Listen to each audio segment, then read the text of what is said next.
Hello meet miss Mithun நான் தான் இன்னைக்கு வீட்டில் நம்ம என்ன பார்க்க போகிறோம் அப்படின்னா சில கப்புள்ஸ் ரீல்ஸ்லாம் எடுத்து வச்சிருக்கேன். இந்த கப்புள் கியூட் ஆண்டிஸ்லாம் என்னென்ன பண்ணுறாங்க அப்படிங்கிறத என் வீடியோ பார்க்க வந்த அந்த 4000 பேரும் பாருங்கள் என்னென்ன சேட்டைகள் பண்ணுறாங்க அப்படிங்கிறத வீடியோ பார்க்க போகலாமா நண்பர்களே? Welcome to the world of couples மோமே.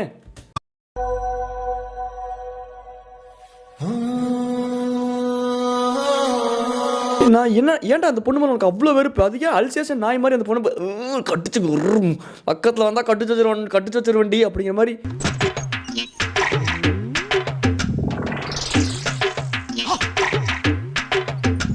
ஏன் அந்த பொண்ணு மேலே வெறி பிடிச்சி சுற்றிட்டு இருக்காங்க? எனக்கு புரியலையே. 00:25 AM. 12:25 அது என்ன குறிப்பாக 12:25 அல்சேஷன் நாயாக மாறிடுவானா? இந்த நைட் ஆனால் பேர் உல்ஃபாக மாறுவாங்களே யாரா நீங்களா?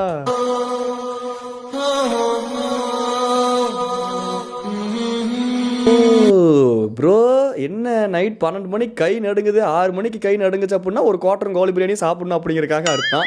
சரி லவ்வா இருந்தாலும் பரவாயில்ல, அதுக்கே அல்சேஷன் மாதிரி பண்ணணும். அந்த பொண்ணை பக்கத்து வச்சுக்கிட்டு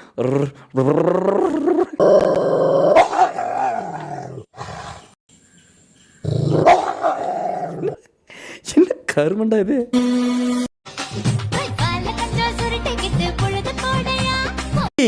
நார்மலாக இப்போலாம் பார்க்கில் வாக்கிங் போனால் கூட ஏதோ லெட்டர்லாம் கொடுப்பாங்க போல, அப்படியே வாங்கினோன்னு அப்படியே கையில் அப்படி தூக்கி போட்டுருவாங்க. ஏன்னா பிரிச்சாங்க அப்படின்னா அதில் ஒன்றும் இல்லை, கீழே போடு அப்படின்னு மொக்க கொடுத்துட்டாங்க அப்படின்னா செலிபிரிட்டி வாழ்க்கையில் இதெல்லாம் சகஜம் தானே. நார்மலாக நடந்து போகும்போது கூட இவ்வளோ ஹேண்ட்ஸமாக இருந்தால் அப்புறம் லெட்டர் கொடுக்காம என்ன பண்ணுவாங்க?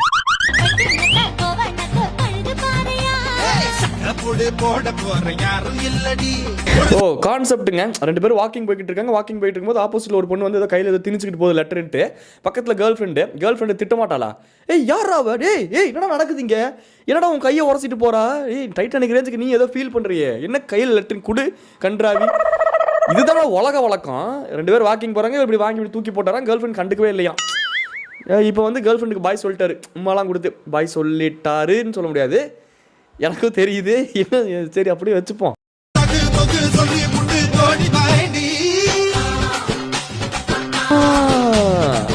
என்ன புரியுது? என்ன கேர்ள் ஃப்ரெண்டு போயிட்டா, அப்பாடி கிளம்பிட்டாடா, இன்றைக்கும் பானிபூரி வாங்கி கூட எனக்கு பானிபூரி பேல்பூரி சாப்பிடணும் போல இருக்குதுன்னு சொல்லிடுவோன்னு நினச்ச பர்சுக்கு நீ கை வைக்கலை அப்படிங்கிற மாதிரி பெருமூச்சு விட்றாரா என்ன? இப்போ இந்த கேர்ள் ஃப்ரெண்ட் எதுக்கு திரும்பி பார்க்குது? இடம் தேடிக்கிட்டு இருக்காரு போல. இந்த டாக்ஸ் எல்லாம் தேடும்ல, எல்லாம் இந்த கரண்ட் கம்பத்தை பார்த்தா உச்சா அடிக்கிறதுக்கு. ஏங்க பப்ளிக் டாய்லெட் இருக்குது, அப்புறம் எதுக்குங்க புல்லில் போய் பேஞ்சு சி பப்ளிக் டாய்லெட் இருக்குது எதுக்கு அப்புறம் பப்ளிக்ல டிஸ்டர்ப் பண்ணிக்கிட்டு? என்ன இது பார்க்கில் வெரி ராங் ப்ரோ.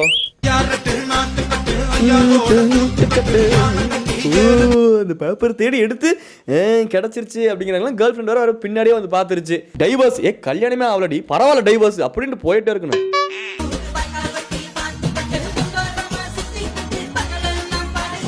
அப்படியே தள்ளி விட்டா அப்படியே என்ன பண்ற அப்படியே கீழே விழுந்து அப்படியே கியூட்டா சிரிக்கிறாராம். முடிஞ்சுது கான்செப்ட், முடிஞ்சுது. ஃபர்ஸ்டெல்லாம் கான்செப்டில் ஏதாச்சும் ஒரு கான்செப்ட் இருக்கும். இன்றைக்கெல்லாம் கான்செப்ட் எப்படி இருக்குன்னா, ஏய் என்னடி தங்கம் என்ன பண்ணுற, பார்த்தா தெரியலையாடா புருஷா, படுத்து தூங்கிட்டு இருக்கேன்டா புருஷா. ஏய் தங்கம் எந்திரிக்கிறேன்டா புருஷா, எந்திரிச்சோடனே பல்லு விளக்கு, இல்லை வயிற்ற கலக்குதுடா புருஷா, அப்புறம் தான் நான் பல்லு விளக்குவேன். சரிடி தங்கம். என்ன முடிஞ்சிருச்சு வீடியோ. ஒன்றுமே இல்லை அப்படிங்கிற மாதிரி. என்னடா ஒரு கான்செப்ட் இருக்க மாட்டேங்குது இன்றைக்கெலாம் வீடியோவில்.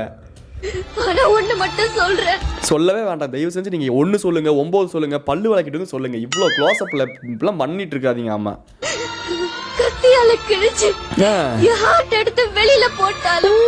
எதுக்குங்க ஹார்ட் எல்லாம் எடுத்து வெளியே போட்டுக்கிட்டு? இன்னும் 25 நாள் ஆச்சு அப்படின்னா உங்களுக்கே ஓப்பன் ஹார்ட் சர்ஜரி பண்ணணும் மாட்டிருக்குது. கொஞ்சம் எல்லாம் வீக்காக தான் இருக்குது. அப்போ என்னத்துக்கு இருக்கிற ஹார்ட் எடுத்து வெளியே ஓட்டுக்கிட்டு டாக்டரே அதை பண்ணிடுவார். நீங்கள் ஒன்றும் கவலைப்பட தேவையில்லை. ஹார்ட்னா இப்படி தானே காட்டுவாங்க. அதனால் இப்படி காட்டினா கூட பரவாயில்ல. என்னடா பேர்ச்சம்பளம் கொட்டையவா பிடிக்கிறவ ஏன் பேச வைக்காதமானே.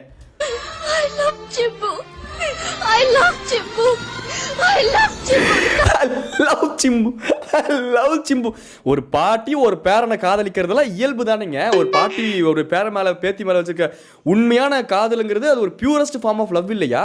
எதுக்கு பாட்டி அதை நீங்க ரெஜிஸ்டர் பண்ணிட்டு இருக்கீங்க? பார்த்து பாட்டி 25 நாளுங்கிறது அப்புறம் 22 நாள்லயே டாக்டர் கூப்பிட்டு போறாங்க. ஏமா ஆல்ரெடி உனக்கு நெஞ்சு வீக்கா இருக்குதுன்னு தெரியுது, அப்புறம் எதுக்கு இப்படி முக்கி பர்ஃபார்மன்ஸ் பண்றேன்ட்டு இந்த என்ன ஒன்று போகுது? ஸ்டாலின் உனக்கு தான் சொல்றான். நீங்க ஸ்டாலின் ஆனா என்ன பண்ணுறது, தமிழ் சொல்லுங்க. புரியுதா? நான் இப்போ பேசுறது உங்களுக்கு ஏதாச்சும் புரிஞ்சுதா? யாரா அவன் வாய்க்குள்ளே காவா விட்டவன் ஆட்டம் அப்படி தான் இருக்குது உங்களுக்கு. அதனால நான் என்ன சொல்கிறேன், யாரா பீட் கேர்ள் ஆர் பாய், ஒரு கேஷுவலாக போயிருங்கடா. எதுக்கடா ஆக்சனும் English you can if I also can accent English புரியுதா?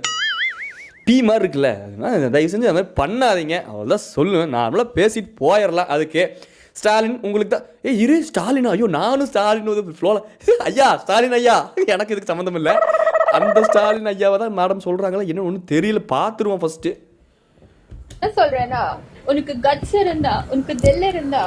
எனக்கு கட்ஸும் இல்லை தில்லும் இல்லை. இப்போ நீ உன் பல்ல சாத்தின்னு மூணின்னு இருக்கு, அதுக்கு இப்படி பேசுகிறோம் அப்படின்னு ஆப்போசிட்டில் நான் ஸ்டாலினாக இருந்தால் கேட்டுருவேன். ஆனால் இவர் இப்போ முதலமைச்சர் ஏதோ அவர் பிஸியாக இருப்பார்ல, அதனால கேட்காம சுற்றிட்டு இருக்காருன்னு நினைக்கிறேன் நான். அனுஷ்கா ஷெட்டி தொடரா பார்த்துடலாம். எனக்கு ஏன்னா எதுக்கிட்ட அவர் எதுக்கிட்ட சம்மந்தம் இல்லாமல் அனுஷ்கா ஷெட்டியை தொடணும்? அவர் காலங்காத்தால எந்திரிச்சு அவரே குனிஞ்சு அவர் மூட்டி தொட முடியாதுங்க. அந்தளவுக்கு அவருக்கு டயர்ட் ஆகிட்டாரு, ஒரு ஏஜ் ஆயிருக்கு. Is also human being. அவர் எதுக்கு அனுஷ்கா ஷெட்டியை தொடணும்? கூப்பிட்டாலே அனுஷ்கா ஷெட்டி திரும்பி பார்க்குமே, அதுக்கு தொட்டு கூப்பிட்டு பார்க்கணும். ஏன்னா எனக்கு தெரியல, புரியல. சரி, எனக்கு இது நார்மல் தமிழை சொன்னாலே நாராசமாக தான் இருக்கும். உனக்கு தொல்ல இருந்தால் இன்னும் அனுஷ்கா ஷெட்டியாக தடுறா பார்க்கல. என்ன கன்றாதிரா இது தமிழ்.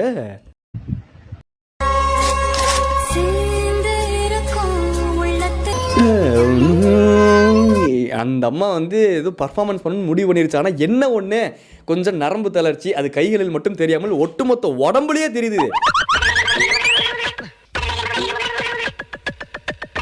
ஆட்டத்தை நிப்பாட்ட முடியல. இந்த டிடிஎஃப் சொல்லுவார்ல, ஆட்டத்தை நிப்பாட்டணும்னா ஓட்டத்தை ஒழுங்க ஆரம்பிக்கணும்ட்டு. அட போடா கிராதகாங்க மாதிரி இந்த அம்மா அப்படிதான் பண்ணிட்டு இருக்கு. ஓ சாரி, அவர் தாங்க ட்ரெயினரு. அவர் மாதிரி நம்மளும் வந்து பேசணும் அப்படின்னா வாய்ஸே வந்து ஆடுதா. அதனால் அவர் ட்ரெயினரு. மேடம் வந்து அவங்க அங்கே கற்றுக்குறாங்க. கற்றுக்கக்கூடிய இடத்துல காதல் மலர்வது இன்னும் எல்லாம் ஓகே தான். ஆனால் 8வது படிக்கும் போது கொஞ்சம் தவிர்த்து இருந்திருக்கலாம். என்னடா இப்போ 2 பேரும் இப்படி சோல் போட்டு ஆட்டிக்கிட்டே இருந்தீங்கன்னா எப்படா காதல் பண்ணுவீங்க? அது நிற்க மாட்டேங்குது. கீழே வேணா வைப்ரேட்டர் வச்சோன்னா கன்றாது. கப்புள் ரீல்ஸ் முடிஞ்சது நண்பர்களே. முழுக்க பார்த்து முடிச்சிட்டோம். டடாவை பேஸ் சொல்லிட்டு கிளம்புது. நான் அவங்க மீட் மிஸ்டர் மித்துன் ஏதோ வழக்கம் போல் அந்த ஃப்ளோவில் ரியாக்ட் பண்ணியாச்சு. சப்ஸ்கிரைப் பண்ணிக்கோங்க. டடாவை பேஸ் நாளைக்கு வந்து இதை சொல்லியே ஆகணும். பிபிடி நடிப்பு அரக்கன் ஒரு இன்டர்வியூ கொடுத்து வச்சிருக்கார். அது ரெடியாக இருக்குது. நாளை பார்ப்போம், சந்திப்போம். டாடா பாய். டாடா பாய்.